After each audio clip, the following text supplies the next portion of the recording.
geledekan seperti ini? Sebenarnya sih kami tidak cuma main, tapi dalam rangka menyelesaikan misi mengantar sayuran ke buleku. Nah, supaya mudah membawanya, kami pakai cara asik seperti ini. Oh, kok tiba-tiba berhenti ya? Waduh, kenapa ini? Wah, Lang, bannya ucol, Lang. Waduh, pantas saja. Ya terus piye Lang iki, Lang? Ya wis, gerobake tinggal sayurnya weke ibuku yo. Ya, apa boleh buat, teman? Kita harus jalan kaki nih. Kalau geledekannya diperbaiki dahulu, bisa-bisa sayur-sayur ini layu.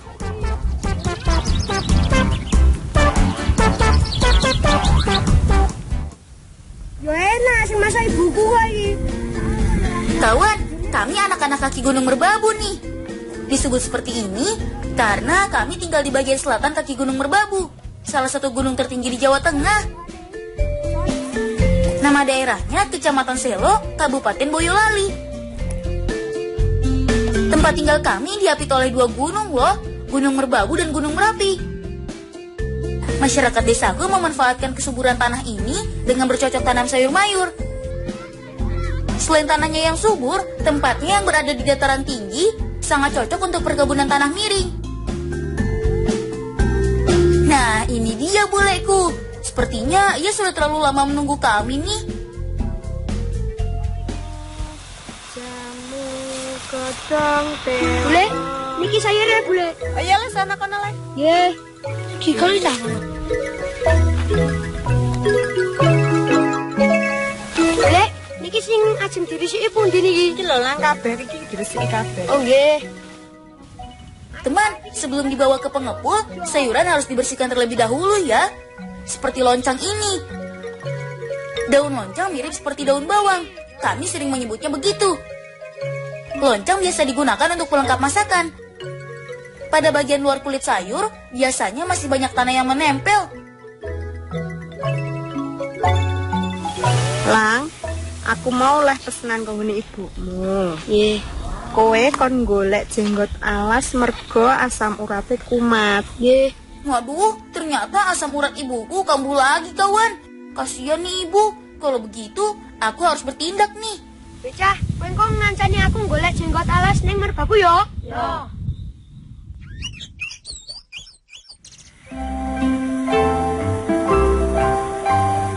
Teman, kami sedang berada di hutan kaki Gunung Merbabu nih.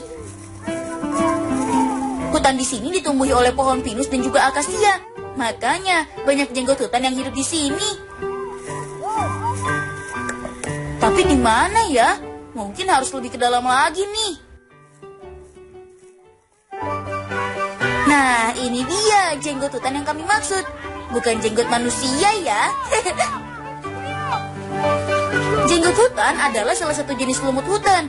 Lumut jenis ini kering dan agak panjang. Kalau lumut jenis ini bisa kita temukan hanya di pohon besar yang usianya sudah sangat tua. Di pohon yang masih muda biasanya tidak ada. Bocah, dicipui aja ayo. Jadi cara menemukannya, kita cari di mana pohon-pohon tua hidup. Maka disitulah jenggot hutan hidup menempel. Yo iki. Sebenarnya jenggot hutan hidup seperti benalu. Ia tumbuh pada batang pohon besar yang membuat pohon ini menjadi lapuk. Yo iki oke banget iki. Meskipun begitu, jenggot hutan sangat bermanfaat untuk manusia. Terutama saat ini untuk obat ibuku. Lang, entek Lang. Ya wis, tak goleke munggah kayu sik. Yo. Tenang saja, soal panjat memanjat, bolang ahlinya. Menawa niki. Hati-hati di gelang. Weh, tampani yo. Kiri ceplok kiri. Yo. Loro Lang. Selain untuk simpanan obat untuk ibuku, kami juga bisa menolong si pohon besar ini supaya tubuhnya terlepas dari jenggot hutan. Lah, aden dingi. Iya. Iya. Ini mau. Waduh, neng dingi. Wah. Aden, kamu ada-ada saja sih, Den. Si Aden ini memang paling senang bercanda, kawan. Dan dia salah satu di antara kami yang paling kreatif. Lihat saja idenya membuat jenggot seperti itu.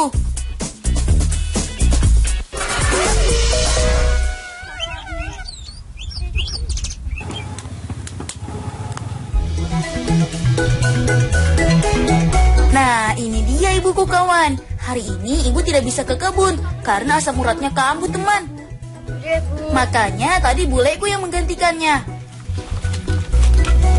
Oh iya, untuk membuat jamu asam urat sangat mudah. Jenggot hutan yang tadi kita ambil, kita petik dulu dari rantingnya. Jangan lupa, harus ada campurannya nih, yaitu kulit pohon kina. Sebelumnya kupas dulu kulit pohon kinanya, supaya kulit kina terlepas dari lapisan bagian terluar yang biasanya berjamur. Guna kulit pohon kina yaitu sebagai obat untuk kejang otot. Makanya sangat cocok untuk campuran jenggot hutan yang bermanfaat sebagai penyembuh asam urat.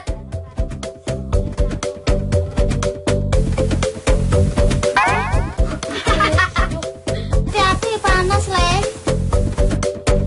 Penyakit ini lebih sering dialami oleh orang dewasa, teman. Tapi ibuku masih mengalami asam urat dalam tahap ringan. Makanya masih bisa duduk dengan baik dan membuat obatnya sendiri. Oh iya teman, kalau jenggot hutan sudah dicabuti, rebus saja dalam air mendidih bersamaan dengan kulit pohon kina. Bu, embun dereng. Ya wes, Le, iki ditunggu sejelongkat wis mateng. Nggih.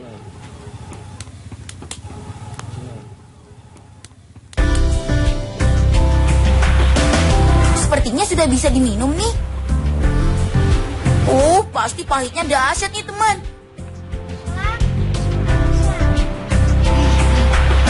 Tapi tak apalah, yang penting ibuku bisa cepat sehat.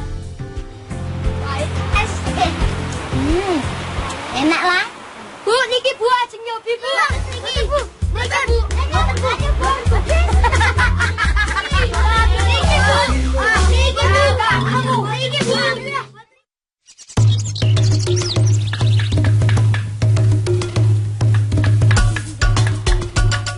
Sekarang saatnya bantu kakek nih.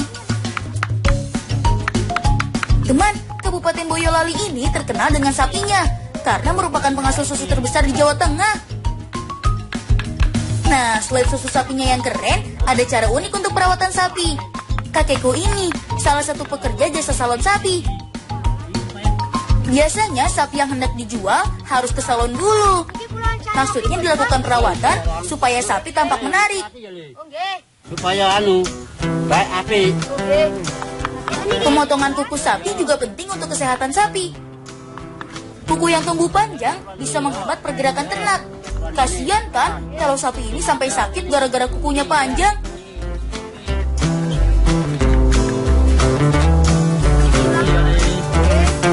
Nah, kalau kuku kakinya sudah rapi, sekarang kita gosok dulu tanduknya.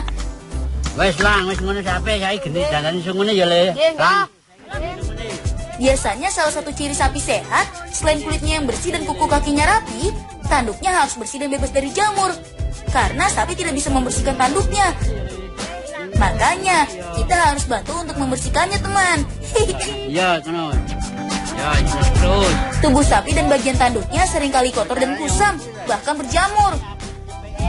Terkadang, air dan juga makanan yang berantakan di kandang sapi bisa menempel pada tanduknya. Inilah yang menyebabkan tanduk sapi berjamur. Kakek biasa menggosok permukaan tanduk sapi menggunakan pisau. Tapi harus hati-hati, karena kalau sapi sampai terkena benda tajam pada selain tanduknya, dia bisa mengamuk, teman. Wes ngono Le, tak terus nih kowe njual susu ya, Le. Nggih, kula pamitin nggih, Mbak. Hati-hati ya, Le.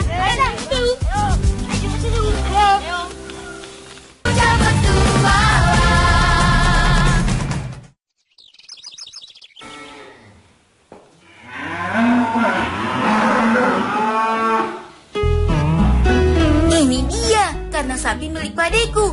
Kebetulan pade sedang perah sapinya tuh. Teman, sapi yang sedang diperah pade bukan sembarang sapi loh. Sapi ini baru saja melahirkan 2 hari yang lalu. Nah, susu yang dihasilkan sangat spesial karena bisa digunakan untuk bahan pembuat tahu susu. Pade, niki sing ajeng didamel tahu susu pundi? Iki Lang, iki cetak persake, iki bantunan. Oh, nggih.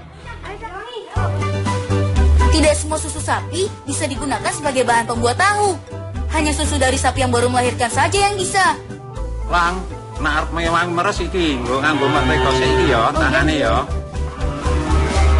Dengan menggunakan mentega, memerah sapi terasa lebih licin. Supaya sapi tidak terluka karena kulit tangan kita yang lebih kasar.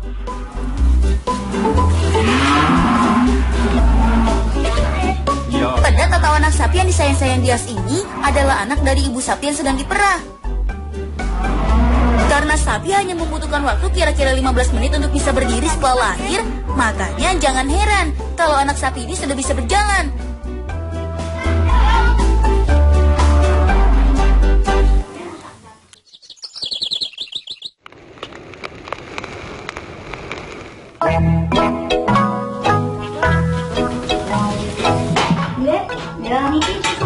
Oh iya le, langsung suntaan kono le. Nggih. Susu dari sapi yang baru melahirkan disebut kolostrum. Susu ini lebih kental dibanding susu sapi biasa. Yo iki sing kasih kue iki. Warnanya pun agak kekuningan. Kolostrum memiliki manfaat yang banyak untuk kesehatan manusia. Salah satunya untuk meningkatkan kekebalan tubuh, mempercepat pemulihan luka. Diperlukan bumbu tambahan sebagai penyedap rasanya. Bahannya ada ketumbar, bawang putih, dan bawang merah. Lek, iki sampun saged dicemplungi bumbu kok. Oh iya Lang. Semuanya harus dihaluskan terlebih dahulu. Kemudian dicampur dengan rebusan susunya.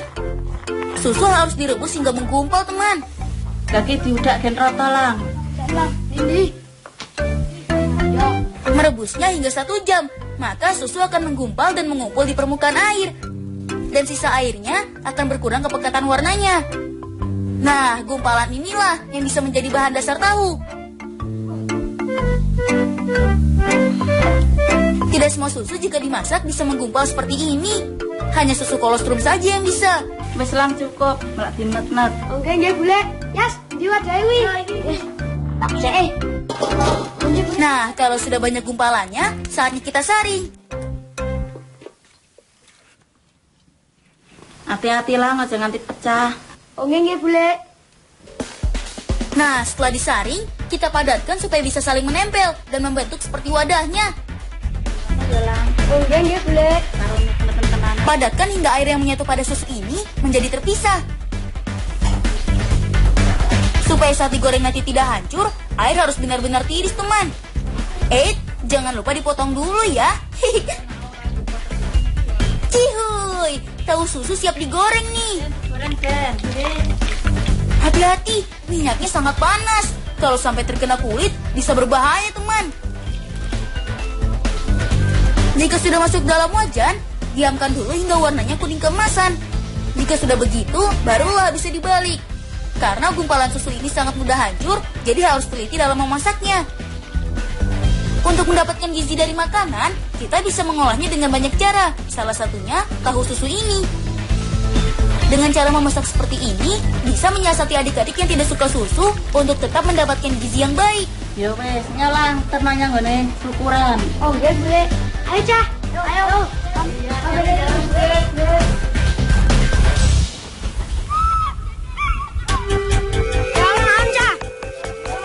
Gikol iki.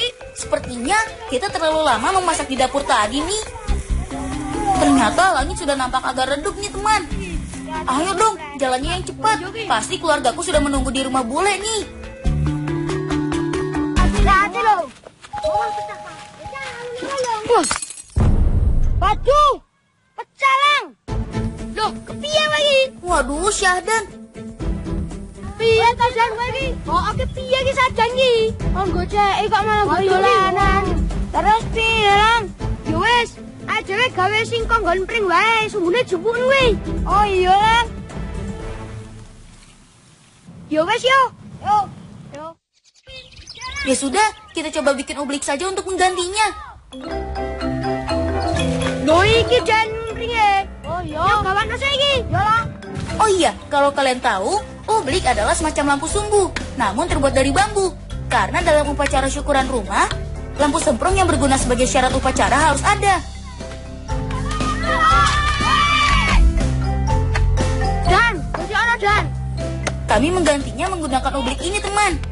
Hanya menggunakan bambu dengan ukuran panjang sekitar 10 hingga 15 cm, gunanya sebagai tempat untuk menaruh minyak tanahnya. Ya, mirip seperti gelas sih bentuknya. Iya dibolong lek engko iki sumbu. Iya lang pasang sumbune iki. Manfaatkan sumbu bekas semprong tadi. Nah, ngene iki lak dadi. Tada, mudah kan? Iki dadi iki apik yo. Yo wis yo, ayo ta ayo. Yo. Yuk, kita bergegas bawa ublik ini ke rumah bule.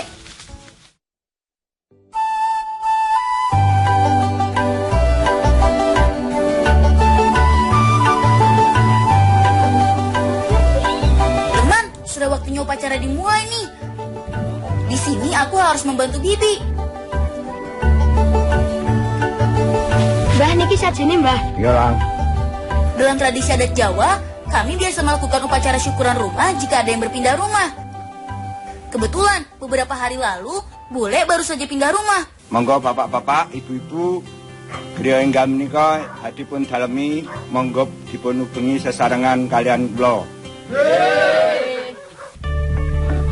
Meskipun tampak seperti rumah tua, namun adat kami membiasakan saat menempati rumah yang baru dibeli, tetap harus diadakan syukuran rumah. Tujuannya rumah disapu adalah supaya rumah selalu bersih dan terhindar dari hal-hal yang buruk.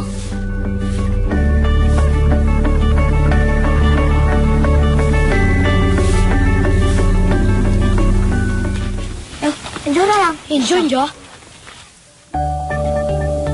Nah, kalau disiram air, supaya rumah selalu terasa sejuk. Dan kehidupan si pemilik rumah selalu damai dan tentram. Saatnya Mbah memimpin doa nih teman. Monggo sami donga wonten ngasane Allah nyuwun anggenipun mangking griya enggal. Upacara ini merupakan tradisi turun-temurun dari nenek moyang kami. Sebagai bentuk rasa syukur dan juga permohonan kepada Tuhan Yang Maha Kuasa agar kita senantiasa diberi keselamatan dan kebaikan saat menempati rumah kita. Alhamdulillah.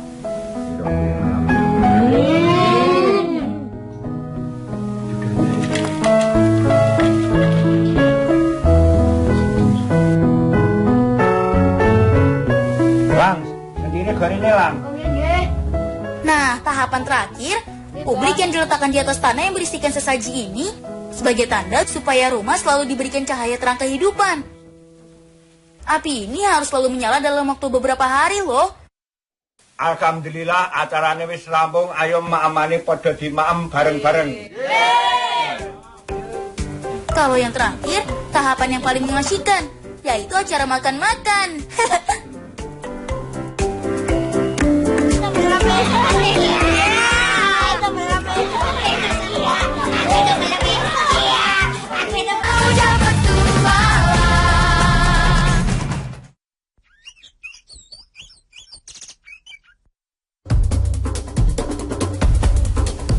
Waduh, sepertinya kita sudah telat nih teman.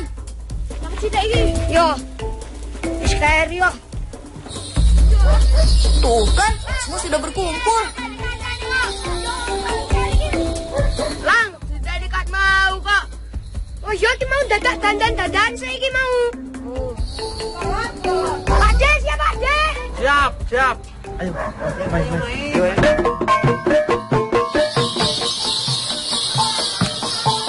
Man, ini namanya tari topeng ireng. Kami biasa melakukan tari topeng ireng ini secara rutin keliling kampung. Sebagai bentuk melestarikan budaya dari daerah tempat tinggal kami. Tari topeng ireng ini adalah tarian khas masyarakat daerah kaki Gunung Merapi Merbabu. Selain disebut sebagai tarian topeng ireng, juga sering disebut sebagai tari dayakan. Kata Mbah Kakungku alias kakek, tari topeng ireng ada sejarahnya loh. Pada zaman penjajahan Belanda, masyarakat kaki Gunung Merapi Merbabu dilarang berlatih silat. Sehingga warga mengembangkan berbagai gerakan silat menjadi tarian rakyat. Diiringi musik gamelan dan tembang Jawa yang isinya berbagai nasihat tentang kebaikan hidup dan penyebaran agama Islam. Teman, betapa bahagianya kita sebagai anak Indonesia. Karena kita memiliki berbagai macam budaya dan adat istiadat di negara kita yang bisa kita banggakan. Tetap cinta tanah air kita.